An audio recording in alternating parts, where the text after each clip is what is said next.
alunos da terceira série. Eu sou a professora Fran para mais uma aula de biologia. Antes da gente continuar o assunto, o assunto novo aí, a gente vai resolver a questão que ficou de lição de casa da aula passada.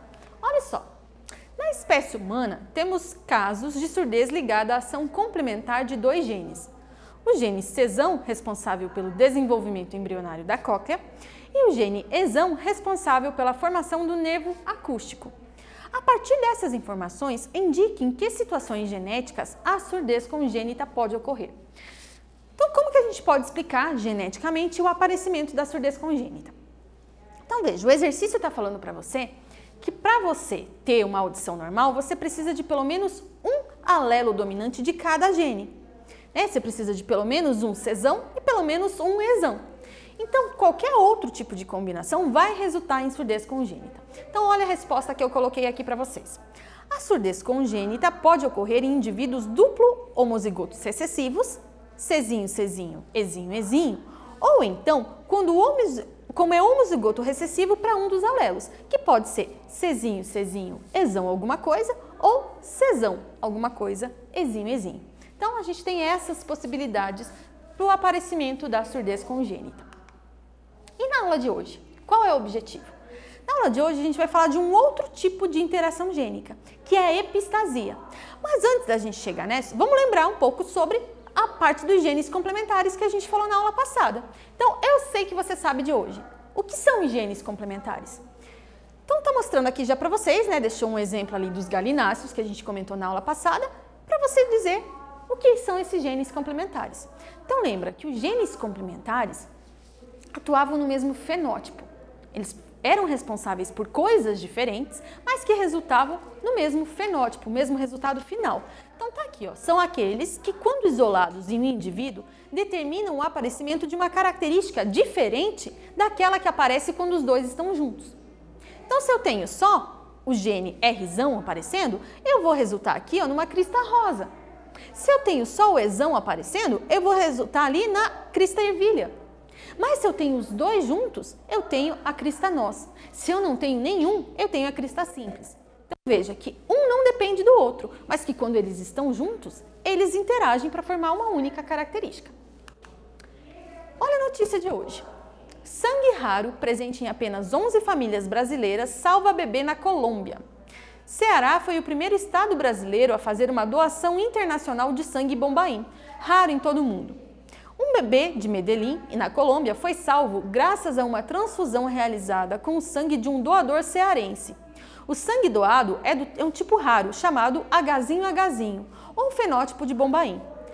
A paciente é uma menina de 1 ano e 2 meses que apresentava sangramento digestivo grave e precisava de transfusão urgente. Então, uma notícia aqui de 2017, mostrando aí uma atitude muito boa, de um brasileiro lá do Ceará que doa sangue e salvou uma criança lá na Colômbia.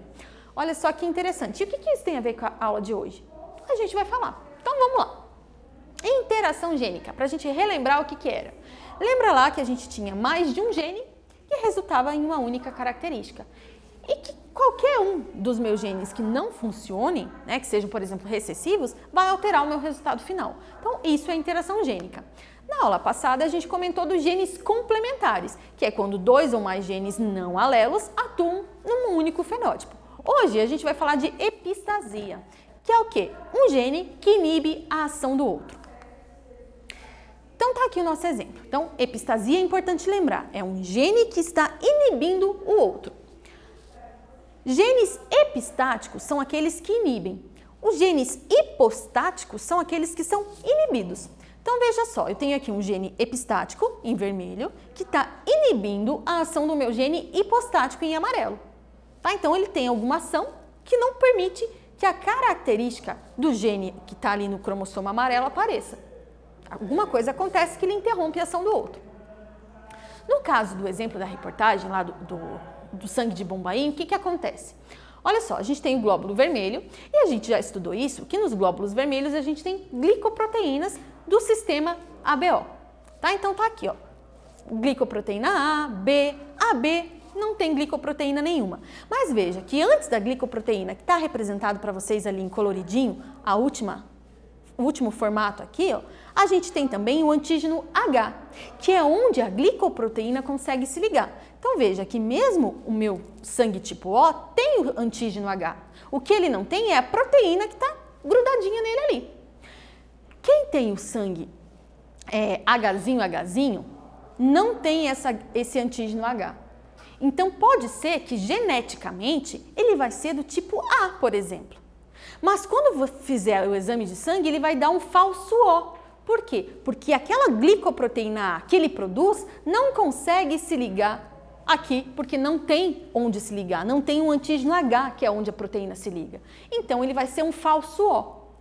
Tá? Então está mostrando ali, ó, uma substância precursora que o alelo H transforma através de uma enzima no antígeno H. No caso, o que acontece, ó, aqui é quando é Hzinho, não produz essa enzima H. Então não consegue grudar os outros antígenos aqui onde teria que se ligar. Tá bom? Então isso é um exemplo de epistasia. Então o caso do sangue falso O é um exemplo de epistasia nos seres humanos. Olha só esse exercício que está resolvido aqui pra gente. Em uma interação gênica epistática, o gene que é inibido recebe qual denominação? Epistático, recessivo, dominante ou hipostático?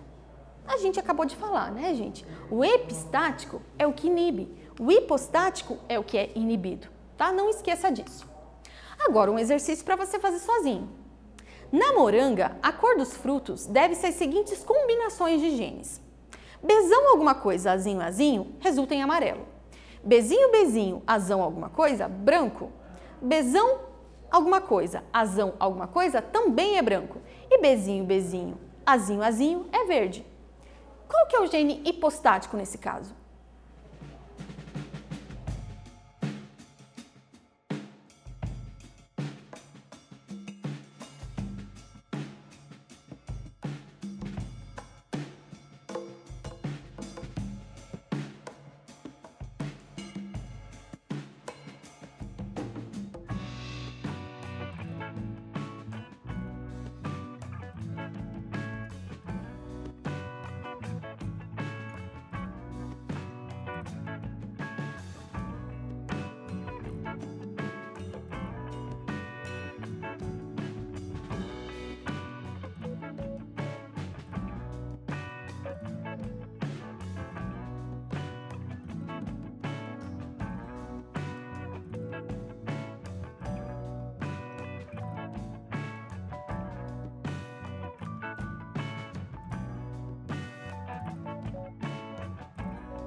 E aí, gente, você conseguiu identificar? Olha só, veja que toda vez que aparece o gene azão, o fruto vai ser branco. Então, não importa o que aconteça, não vai apresentar a cor. Isso significa que, de acordo com esses dados, é possível afirmar que os genes Bzão e Bzinho, né, tanto faz, eles são hipostáticos em relação ao azão. Então, o azão apareceu, eles não conseguem manifestar a característica deles. Tá? Então, eles são os hipostáticos e o epistático é o azão.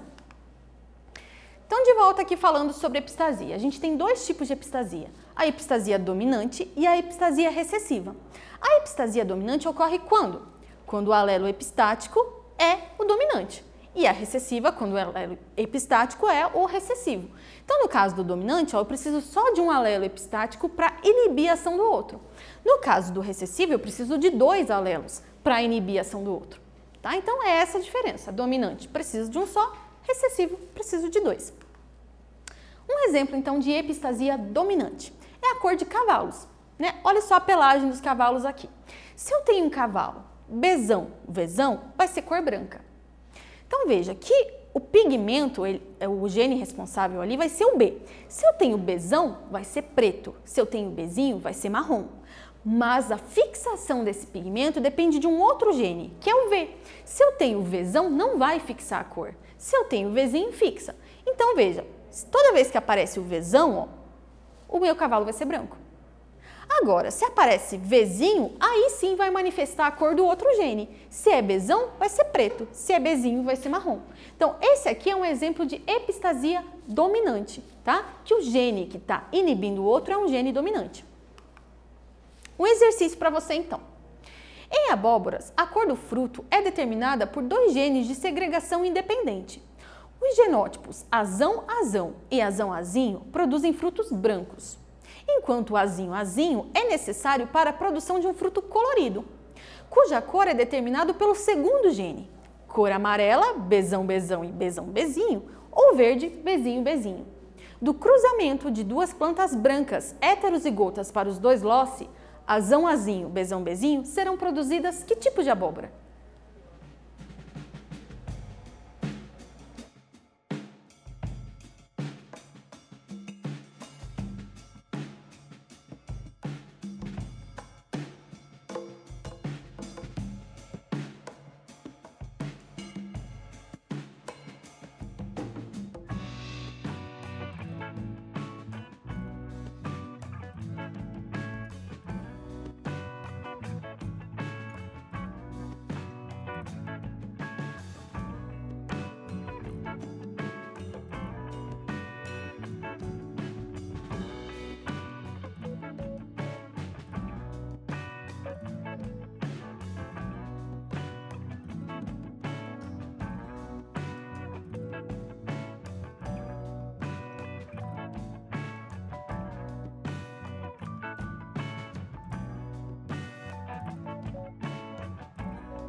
E aí, gente? Conseguiu resolver? Vamos ver só então como é que ficou a resolução desse exercício. Então tá falando ali da cor das abóboras e dizendo que foi cruzado 2 abóboras heterozigotas, duplamente, né? Azão-azinho, Bzão-Bzinho. Vou fazer aqui, ó. Coloquei as informações primeiro, ó, que o azão é responsável pela cor branca, azinho-azinho vai ser colorido. Que cor? Se tiver Bzão, vai ser amarelo, se tiver Bzinho, vai ser verde. Então essa informação é importante, deixei ela anotadinha aqui para não esquecer. Agora eu vou fazer os 2 cruzamentos, ó. Azão-azinho com azão-azinho, Bzão-Bzinho com Bzão-Bzinho, que foi o que o exercício me passou. Fiz o cruzamento. Agora eu quero saber como é que serão as abóboras. Então veja, para eu ter uma abóbora branca, quais são as minhas possibilidades? Se eu tiver azão. Então pode ser azão alguma coisa, Bzão alguma coisa, ou pode ser ainda azão alguma coisa, Bzinho, Bzinho. Então eu tenho essas 2 possibilidades diferentes. Então o que eu tenho que fazer? Eu tenho que calcular as possibilidades de forma separada e depois eu vou usar a regra do ou. Porque ou minha abóbora pode ser azão alguma coisa, Bzão alguma coisa, ou ela pode ser azão alguma coisa, Bzinho, Bzinho. Então como é que eu vou fazer? Veja lá, primeira possibilidade, azão alguma coisa. 3/4, Bzão alguma coisa, 3/4. Então, 3/4 vezes 3/4. Segunda possibilidade, Azão alguma coisa, 3/4, Bzinho, 1/4. Então, tá ali, fazendo o cálculo e somando as duas possibilidades, eu vou ter 12 em 16 possíveis. Aí eu tenho também possibilidade de ter abóboras amarelas. Como é que eu vou calcular isso? Para ser minha abóbora amarela, eu tenho que ter Azinho, Azinho e tenho que ter Bzão alguma coisa.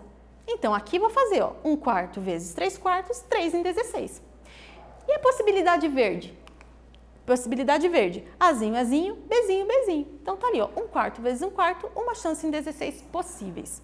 Veja que se eu juntar ali 12 com 3 com 1, eu vou ter os 16, que é o 100%. Tá? Então, sempre faço a conferência para ver se deu bem certinho o número, né, no caso aqui de abóboras do exemplo. Agora, existe um outro caso, a epistasia recessiva. Se na epistasia dominante o gene que era epistático era dominante, na recessiva o gene epistático é o recessivo, então ele precisa aparecer em dose dupla. Vamos ver como que isso ocorre. Exemplo, a pelagem dos labradores, né? Olha que lindo os cãezinhos aí pra gente. Então aqui está dizendo que para formar o pigmento do pelo do animal, o gene responsável é o B. Então, ó, se eu tenho Bzão, vai ser preto. Se eu tenho Bzinho, vai ser marrom. A fixação da cor no pelo depende de um outro gene, que é o E. Se eu tenho o Ezão, fixa. Se eu tenho o Ezinho, não fixa. Então, aqui está mostrando a proporção esperada para um cruzamento de duplo heterozigoto. Bzão, Bzinho, Ezão, Ezinho. 9/3/4. Ali minhas possibilidades, ó. Então, se é Bzão, Ezão, vai ser preto. Se é Bzão, alguma coisa, Ezinho, Ezinho, vai ser amarela ou caramelo, também chamado. Se é Bzinho, Bzinho, Ezão, alguma coisa, vai ser marrom ou chocolate, como também é chamado. E quando é Bzinho, Bzinho, Ezinho, Ezinho, também vai ser caramelo. Então, veja, se aparece o Ezinho, não fixa a cor, então vai ser o amarelo, vai ser o caramelo. Um exercício, então. Nos cães labradores, a cor da pelagem preta, chocolate ou dourada, que também é chamado de caramelo, né? Depende da interação de dois genes. Um localizado no cromossomo 11, para os alelos Bzão e Bzinho, e o outro localizado no cromossomo 5, alelos Ezão e Ezinho. O alelo dominante Bzão é responsável pela síntese do pigmento preto e o alelo recessivo Bzinho pela produção do pigmento chocolate. O alelo dominante Ezão determina a deposição do pigmento preto ou chocolate nos pelos. E o alelo Ezinho impede a deposição do pigmento no pelo. Dentre 36 cães resultantes de cruzamentos de cães heterozigóticos nos dois locos, com cães duplo homozigóticos recessivos, quantos com pelagem preta, chocolate e dourada, respectivamente, são esperados? Então, tá ali o cruzamento, você vai fazer e vai descobrir para mim qual é a porcentagem esperada de cão preto, chocolate ou caramelo.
Vamos ver a resolução? Então, me embananei um pouco para ler ali, mas vamos ler aqui de volta o que está perguntando. Está falando que dentre 36 cães que foram resultantes do cruzamento de cães heterozigóticos nos 2 locos, com cães duplo homozigotos recessivos. Então, tá aqui a informação dos pelos, que a gente tem no slide anterior, né?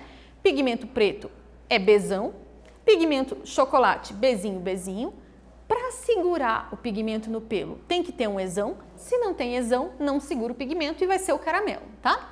Meus cães aqui, ó, o duplo heterozigoto e o duplo homozigoto recessivo, vou fazer o cruzamento. Fiz o cruzamento para os 2 genes diferentes de forma separada. Agora eu quero saber como é que vão ser esses cães. Cachorro preto vai ter que ser Bzão alguma coisa, Ezão alguma coisa. Então, ó, 1/2 vezes 1/2. 1/4. Deixo lá separadinho esse resultado. Vou lá para o meu cão chocolate. Meu cão chocolate, ó, Bzinho, Bzinho, Ezão alguma coisa. Então, 1/2 vezes 1/2. 1/4 de volta. Dourado. Aí eu tenho 2 possibilidades, que é o caramelo, né? Bzinho, Bzinho, Ezão alguma coisa. Ou pode ser ainda Bzinho, Bzinho, Ezinho, Ezinho. Então, veja, eu tenho 2 coisas diferentes. Então, eu tenho que usar a regra do ou. Então, calculei separadamente, ó, 1/2 vezes 1/2 deu 1/4, para o Bzinho, Bzinho, Ezinho, Ezinho de volta, 1/2 vezes 1/2, 1/4. Agora eu tenho que somar esses 2 resultados, 2/4.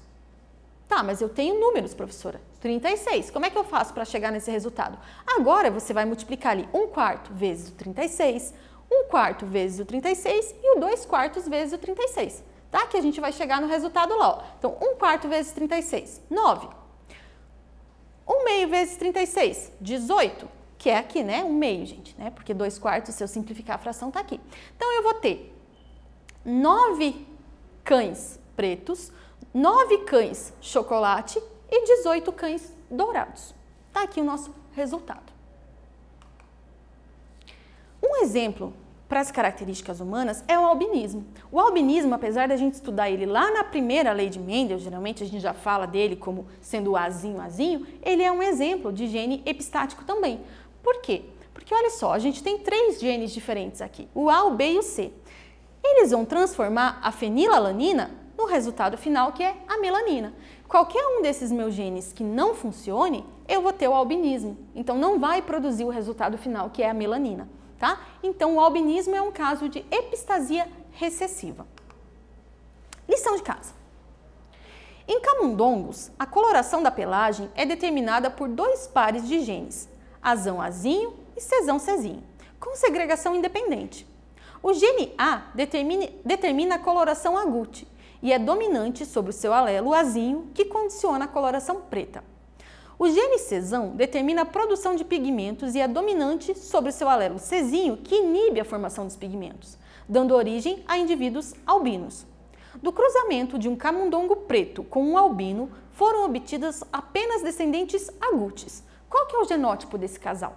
Então, você vai ler, interpretar e resolver para a gente mostrar a resposta na próxima aula, tudo bem? O que a gente falou na aula de hoje, então? A gente continua falando de interação gênica, só que nessa aula a gente falou de epistasia, um segundo tipo de interação gênica. Espero vocês na próxima aula para a gente falar de herança quantitativa. Até lá!